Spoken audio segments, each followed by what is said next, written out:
Hello everyone, it's Nick Peters here again, coming at you with another episode of The Gaming Theologian. And we are going back to Planet Zebes for Metroid Zero Mission once again, so let's do out.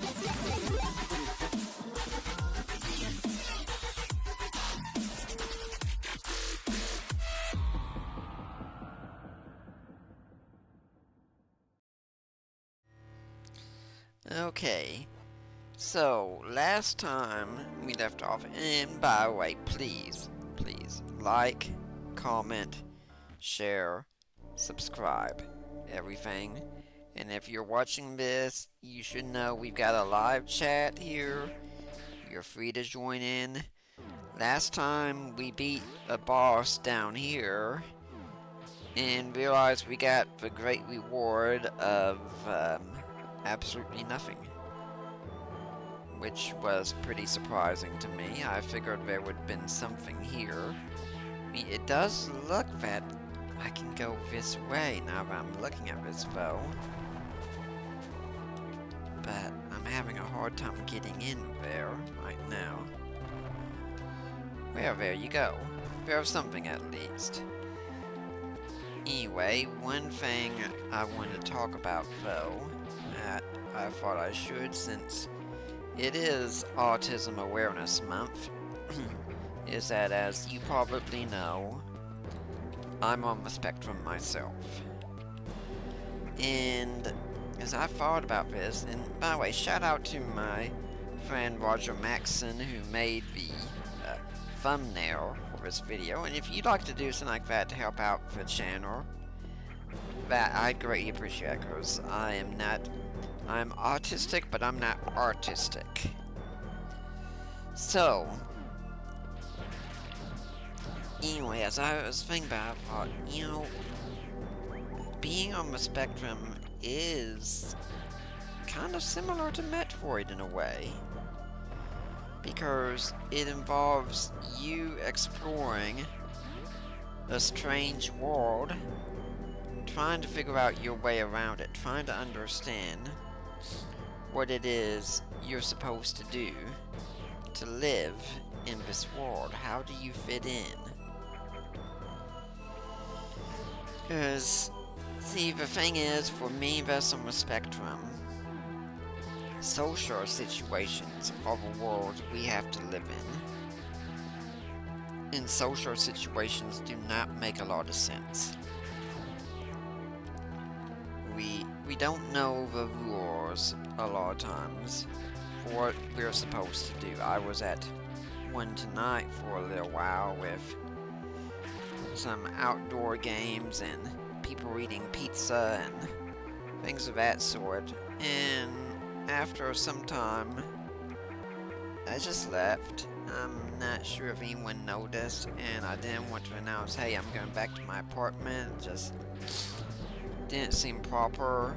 Don't know why, but that's the way it is. I want to explore here first. It's just a maze every time you go to a social event. And the odd thing is, you can go there and you kind of, it's an oddity. You look and think, I hope no one really notices me too much. And then you leave and you say, why wasn't people talking to me a lot? I mean, yeah, I had some conversation tonight. Not many, but I had some, but it's just not for me. I'd much rather be here many times, doing my own thing. And if I am socializing with people, I like it to be my small circle for the most part. Now, I'd like to tell you also here about my personal history with this. Is that, for instance, my mother has told me before, and this is going to be said also when my interview on the True Comfort podcast hosted by TZ Cannon comes out, because we talked about autism and divorce. And you see, when I was growing up, well, one thing, my diet was extremely finicky. Oh, looks like we can go this way now. Cool. Maybe that's what happened when I beat that boss. And not only was my diet finicky, but also I used to have these little Matchbox cars. I mean, you know, we're talking about Hot Wheels, things like that. Ooh, I suspect I'm going to get the speed booster somewhere around here. I definitely have to remember to come back here when I do. And actually, if someone wants to remind me in the comments if I ever get back here again, that'd be great too. But I had them all set out on an end taper, and if my mother during the night was, say, cleaning, and she moved one of them out of the way, I knew it.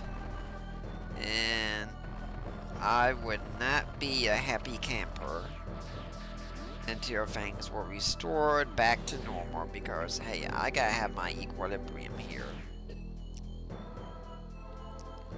Okay, this is, you see, what I'm doing here is just checking the map a bunch of times here, because I want to see where I need to go, and this is in many ways a new game to me. I've played the original Metroid several times, but I haven't played Zero Mission before.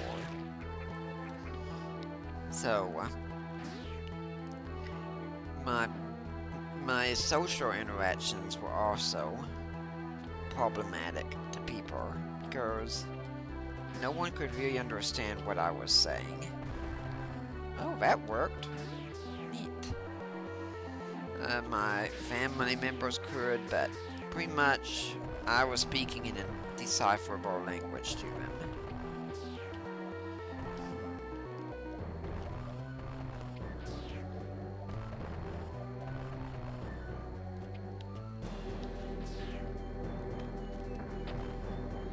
Well, this is going to be interesting. Now, it eventually came out when I was in 5th grade that I was on the spectrum. And my parents were told hard news about it. They were told things like, well, you need to brace yourself because he's never going to go through school. He's never going to drive a car. Never have a job, never go to college, never live on his own, never get married. All these kinds of things. Every one of those things I've done. I'm sadly divorced right now. I'd love to be married again, but I'm sadly divorced. I might do a whole episode sometime talking about that. Who knows if that's something you want to hear? Let me know and I'll see what I can do for you. Now let's look at this map again. That is okay. In fact, as you listen to this, I am currently working on my PhD, as it were, studying the topic of, yes, Christianity and video games. So, this channel is also in a way kind of my doing research.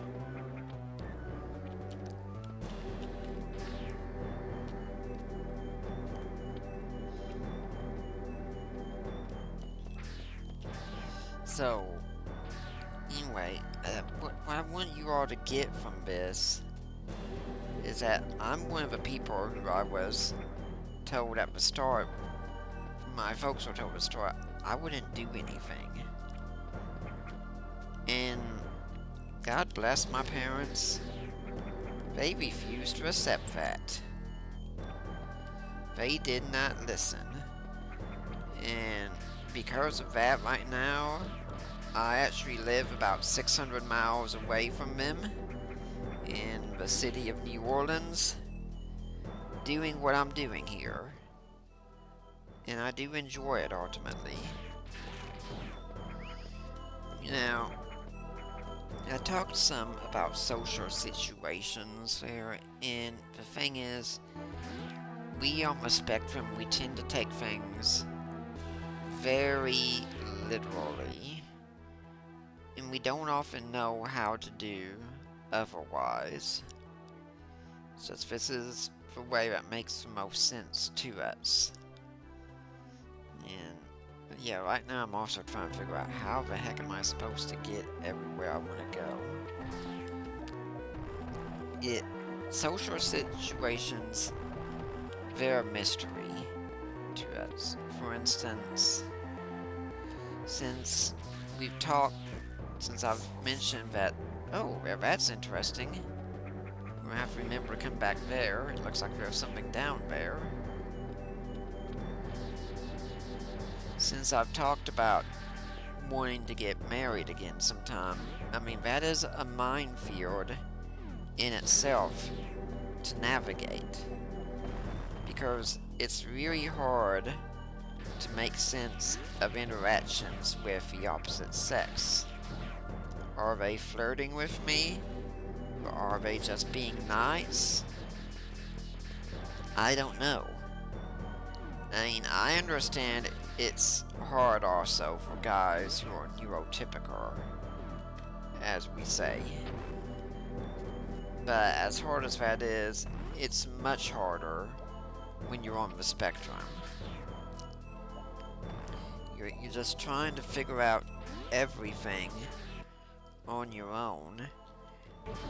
And it's like in gaming terms, it's like everyone around you is playing a game, and they know all the rules, and you don't. So I compare it here again to Samus Aran being on planet Zebzir. She has to navigate her way around this strange world and see where everything leads, what she's going to do, and I guess I have to beat something else to get all those open.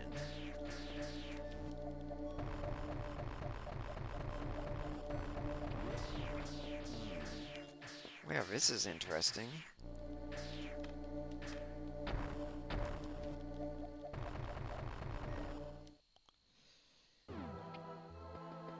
I think I see something here. Yeah.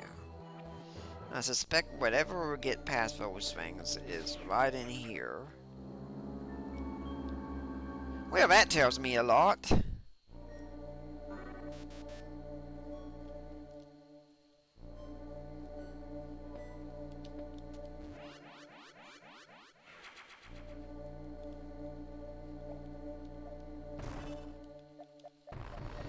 At least now those things can be destroyed, so that should open up some new areas for us. But it's those social situations, and they're very draining. For instance, sometimes people are coming to the post office where I work. I work at a seminary post office here, so we don't go out and deliver mail or anything like that. We just have mail brought to us, and we handle that for all the students come in. We mark the packages, they can buy and pick them up. We put things in our mailbox, things of that sort. Anyway, with that, people come by, and some will get done, and they'll say something at the end like, "Have a nice day." And after a while, after they left, something that registers to me. I think I was supposed to say that back to them. I just don't think about that kind of thing. It doesn't resonate with me at all. I really hate it when people come up to me and say, "How are you?" Why? Because most of the time, they don't really care. And I've come to learn this because sometimes people will say, "How are you?" and they keep right on walking by. And, being on the spectrum, you hate it because you know it's fake. And you spend your time trying to figure out, in relationships, what is real and what isn't. And sometimes we can give the impression that we don't care about other people, or that, okay, we'll have to remember that we don't have emotions, for instance. And really, if anything, people on the spectrum tend to be more emotional, I think. The thing is, we just usually hide it a lot better than other people do. Though I understand the exception to this is anger. Anger is pretty hard to hide. It can be done, but it's hard. I mean, I could be in front of a girl I'm absolutely interested in, and she will have no clue whatsoever because I hide that well. Sometimes it's even called masking for us, where we play the game like we're just like everybody else, and we're not, but we're doing what we can to fit in here. If a situation gets out of hand, or sometimes we can engage in something called stimming, where we have bodily reactions of some sort. Maybe, for instance, shaking violently or making some kind of noise. And it's not necessarily something we're doing voluntarily. If anything, it's kind of a reflex at that point. It looks like Kraid is right up here. You know, I could go... Let's see if there's anything down here first. And after that, then... Nope, nothing down there. Okay, I'm gonna try and fight Kraven. Let's see how this goes. I hope I've got enough stuff to handle it. Kraid's been a boss in the Metroid games ever since the first Metroid game. Although he certainly put on a little bit of weight when we got to Super Metroid. Oh. Thing is, it was never explained how he did that. But it looks like we have the same thing going on here.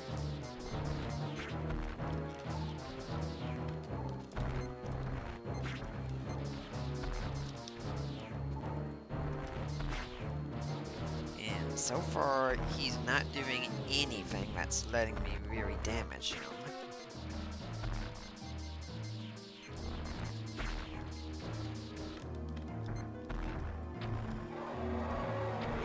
There you go. It's too bad he doesn't thus far seem to have the intelligence to match his size. You know, dude, if I just shot a missile at you like that, you probably don't want to open your mouth for me like that.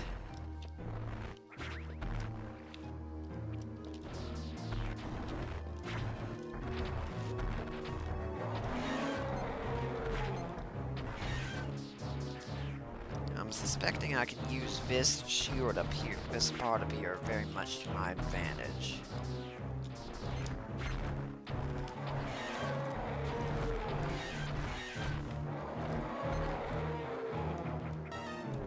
So far, this is being much easier than I would have expected.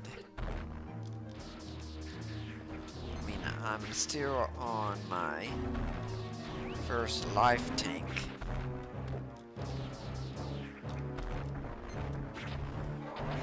Don't worry, we're going to get back to talking about autism again.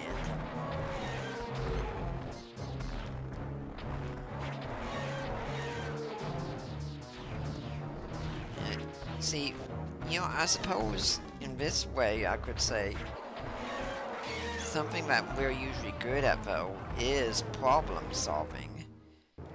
things dealing with logic, which if you're a pastor and you have someone in the spectrum at your church,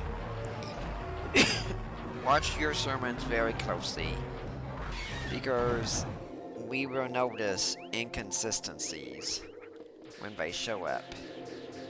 And yeah, we're not a fan of them. That can be a good thing for you though, because it might force you to, just think more about what you're saying. I'm not surprised the speed booster is here.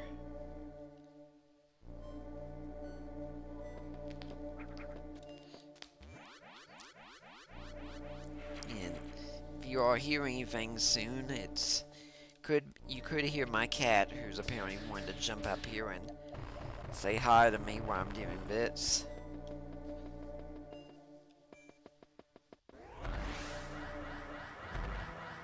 Yeah, that's pretty simple.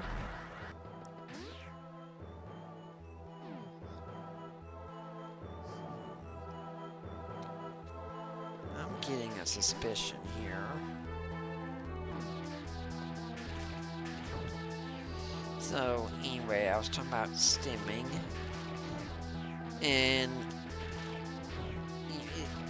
anything can cause it for someone on the spectrum. And also keep in mind, no two people on the spectrum are going to be exactly alike. The saying is, if you meet one person with autism, you've met one person with autism.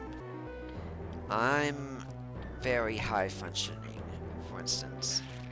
Some people on the spectrum are non-verbal.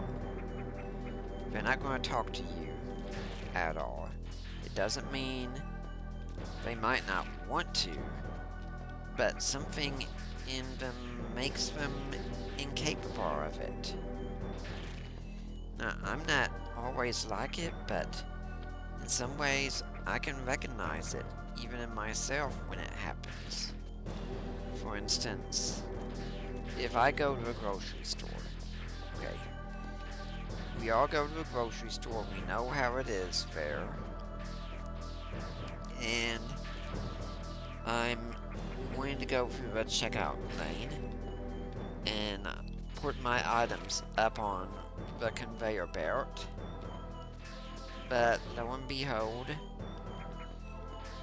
I need one of those blockers there so I can put my items up there, and jeez, and I just can't reach it. Now most people in this situation would say, no problem. You just go to the person up in front of you and say, could I please get the blocker, the barrier, whatever you want to call it, okay? Yeah, most people would. I don't. For some reason, I have a hard time doing what I call finding my voice at that point, where I know what I want to say, but I can't enunciate it. And I don't know why that is. And it could be any number of things. Just yesterday, I was at the post office at work, and my mother had wanted me to mail or something. I had texted her, and so I needed to get a stamp in an envelope, and I got it and went up to the counter up front on the other side, and my former boss was there, and soon she realized, oh, you want to buy something, right? And so I nodded yes. Now, look, my former boss is one of my dearest friends, and I trust her greatly. She's done a good job of looking out for me in many ways. But this time, it was one of those times that still, I could not verbalize what I wanted. When I go to our library here, if I need to write something down, I use hand motions to indicate that I need a pen. Does that make a lot of sense? I'm not saying it does, but I'm saying that's the way it is. And what I want people to understand is this is the struggle people on the spectrum live with every day, trying to figure out what is going on in this crazy world that we live in. We're all trying to do that, of course, but when you're on the spectrum, you get the added hurdle thrown in that you don't know how to read the social cues of other people. Okay, I'm struggling with figuring out how to get past this thing here.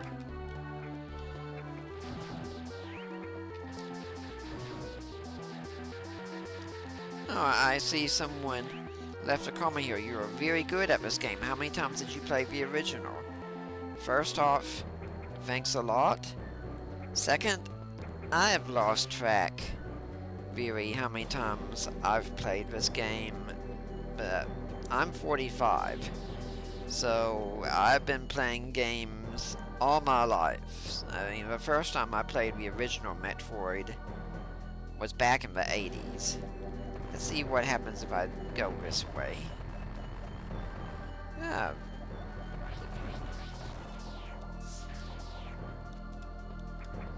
But anyway, thanks for the comment, the question. I'm sorry if I didn't see it until now. But I hope you like, comment, share, and subscribe. I blew up that thing. Let's see if that helps out any.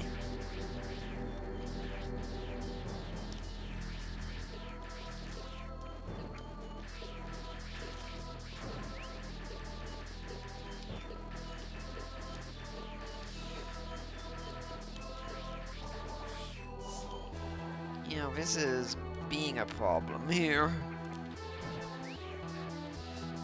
But anyway, we're trying to make sense of everything going on in our world.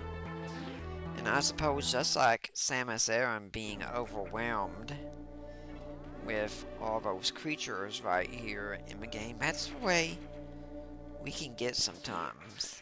It can be overwhelming. I had a time here where one of the professors here on campus sometimes regularly has these parties that he throws for students, and he had to put it on hold for some reason. I don't remember what it was once, and so he sent me a message where he said he wanted to apologize. Ah, dang it! I think I know what I need to do now. He wanted to apologize, and I said, why are you apologizing to me? If anything, it's kind of a relief. And so we got to have a good talk on parties and what it can be done to make things easier for me on campus. And it was very helpful. I definitely appreciate he's a good guy, does a lot to try and make sure that I'm okay on campus with everything. Yep, figured it out here. And food situations, mirrors are kind of my thing. That makes it difficult for me to interact in those situations. Different people have other things that make it difficult for them. You're the triggers of someone else. I hate to use that term, but I can't think of anything else. They're not the same ones for me. And that's okay. It's a difference. I don't like it if people come up to me and touch me they haven't sought out my okay for it yet. I mean, unsolicited touch, and we live in a world where it seems to be pretty common for people that they think that, oh, that did not work out entirely like I wanted. They think it's quite okay for them to come up and just touch randomly. And of course I don't mean anything inappropriate, I mean even something simple like, say, a pat on the back. I don't like that. Especially since I've got a steel rod on my spine as well, and it's uncomfortable every time. And yet people come up to you constantly and they just assume that for you that's okay. And really it isn't. And we'll go right up here first and save right quick.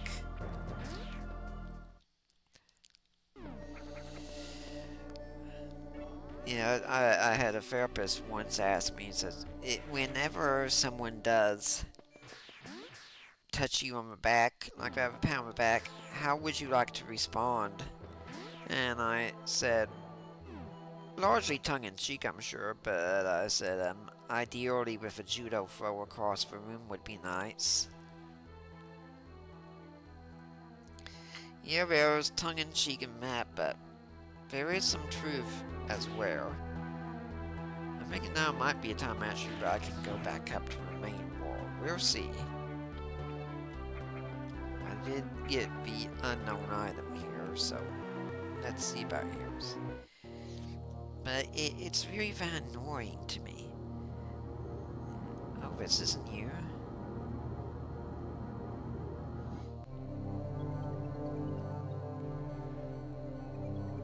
Ridley, the other main antagonist. Not surprised.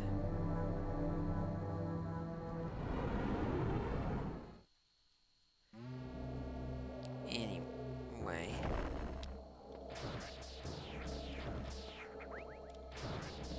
Yeah, I guess this is where I'm supposed to go. So, when you all are dealing with someone on the spectrum, please be considerate because touch can be a hypersensitive issue. You know, when I was married, only my ex-wife really could touch me, and I did not have complaints about that. None a bit, but even still there were some limitations. Like one way, I don't let people touch me, and heck, if I go visit my folks, this is still a rule for them. If my mother insists that she wants to clean my glasses, for instance, she cannot take them off. She cannot just walk up to me and take them off of my face. My ex-wife couldn't even do that one. I have to take them off. That's just one of those things for me. Also on the spectrum, we tend, and this is probably one of the reasons that I've got skills with this game and other games like this, is that we tend to be very obsessed with our interest. It's, you either have no interest in something, or it's full-blown obsession with it. Just looking and seeing if there's anything over here that I need to do now. So, when it comes to video games, I remember a lot of things from video games, because that's one of my interests. That's why I'm made it my PhD focus is studying video games.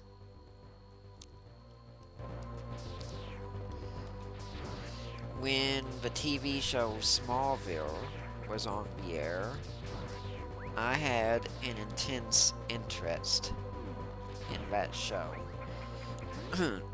One thing I related a lot to Clark Kent. I know what I need to do here. Yeah. Gotta freeze these guys up here and see if they come back here. Nope.